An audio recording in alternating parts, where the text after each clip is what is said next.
안녕하세요. 테크형 박정은입니다. 삼성전자가 스페인 바르셀로나에서 열린 MWC 2021에서 차세대 갤럭시 워치 4에 탑재될 원 UI 워치를 공개했는데요. 삼성전자가 온라인으로 진행된 갤럭시 MWC 버추얼 이벤트에서 무엇을 공개했고, 퀄컴과 화웨이 등 MWC에 참여한 글로벌 기업이 어떤 것을 공개했는지에 대해 간략히 알아보도록 하겠습니다. 삼성전자는 앞서 독자 스마트워치 운용체계인 타이젠을 사실상 포기하고 구글 웨어 OS와 통합을 한다는 발표를 했는데요.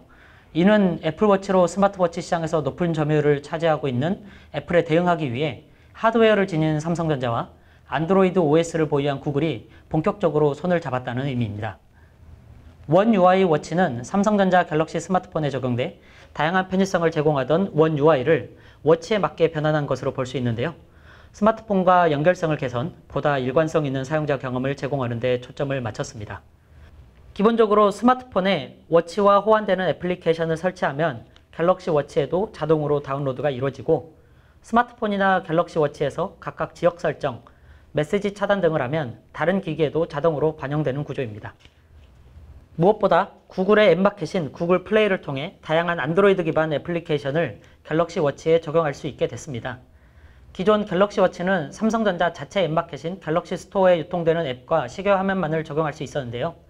이 때문에 다소 생태계가 제한적이었다면 이번 통합을 통해 방대한 안드로이드 생태계에 워치 이용자가 접근할 수 있고, 또 개발자도 워치용 애플리케이션 시장에 보다 쉽게 뛰어들 수 있게 되었다는 의미입니다. 이와 함께 배터리 효율과 처리 성능도 상당 부분 개선했다고 하는데요. 보통 완충 시 하루에서 하루 반나절 정도 유지되는 갤럭시 워치의 사용시간을 얼마나 늘릴 수 있을지 기대되는 부분입니다.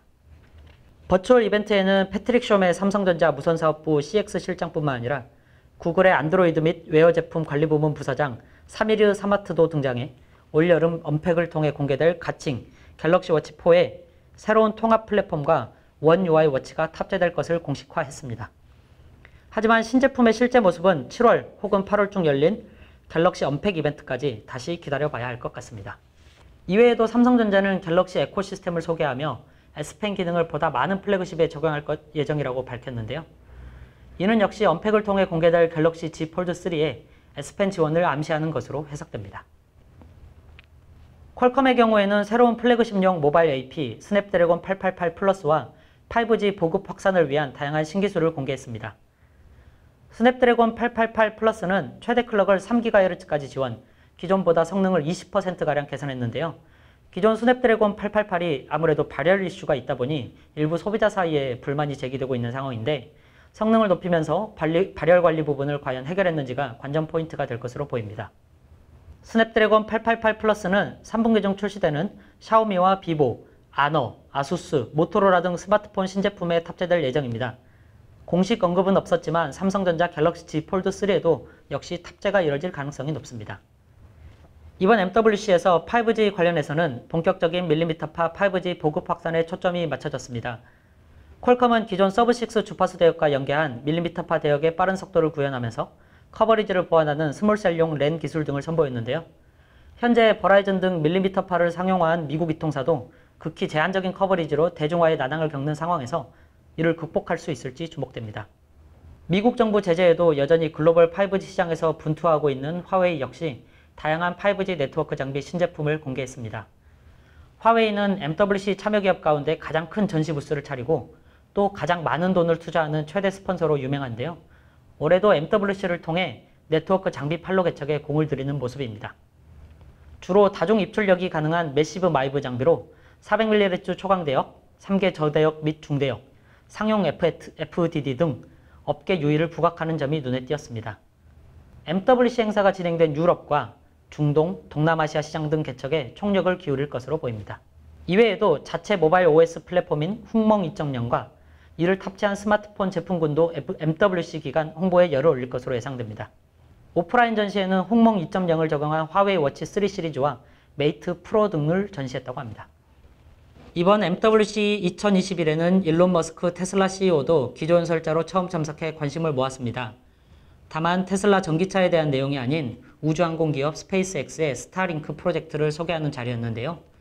저궤도 위성으로 전 세계에 인터넷을 제공한다는 방대한 프로젝트입니다. 항상 이목을 집중시켜온 일론 머스크 테슬라 CEO의 첫 MWC 기조 연설이었지만 이미 기존의 상당 부분 알려진 내용이다 보니 큰 감흥은 없게 느껴져 아쉬웠습니다. 국내 기업은 중소벤처기업부와 코트라, 나이파, 서울이노베이션센터, KICTA 등 기관을 중심으로 중소중견기업과 스타트업이 전시에 참여했습니다. 다만 MWC에서 꾸준히 새로운 기술을 선보여온 SK텔레콤, KT, LG유플러스 등 국내 이통사는 오프라인 전시 부스를 꾸리는 대신 온라인 버추얼 행사에만 일부 제한적으로 참여하는 데 그쳤습니다. 세계 최대 모바일 행사인 MWC가 지난해 코로나19 확산으로 취소된 이후 2년 만에 온 오프라인 통합 전시로 돌아왔지만 많은 소비자가 기대했던 다양한 신제품 공개는 미진해 다소 실망스럽다는 반응이 적지 않은 듯합니다. 이번 MWC 2021 대표 주제는 커넥티드 임팩트입니다. GSMA와 각국 이통사 CEO가 기조 연설에 등장해 저개발 지역 및 소외계층을 대상으로 정보통신 기술과 기기를 제공하는 사업의 성과를 소개했습니다.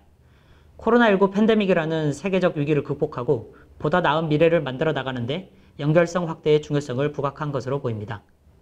이번 MWC를 지켜보며 많은 분들이 실망감이 좀 큰 것 같습니다.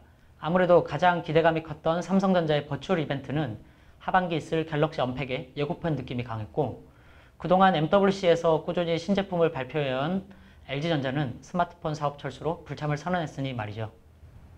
핵심 주제인 5G 역시 상용화 초기 장밋빛 미래와 차별화된 새로운 서비스를 보여줬던 기존 행사와 달리 아무래도 신선함이 살짝 떨어지지 않았나 싶습니다. 본격적인 5G 확산에 맞춰 안정성을 높이고 커버리지를 늘리기 위한 기술에 초점이 맞춰졌는데요. 일반 소비자 입장에서는 좀 더 생소함이 느껴지지 않았을까 싶습니다. 이상 테크형 박정은이었습니다.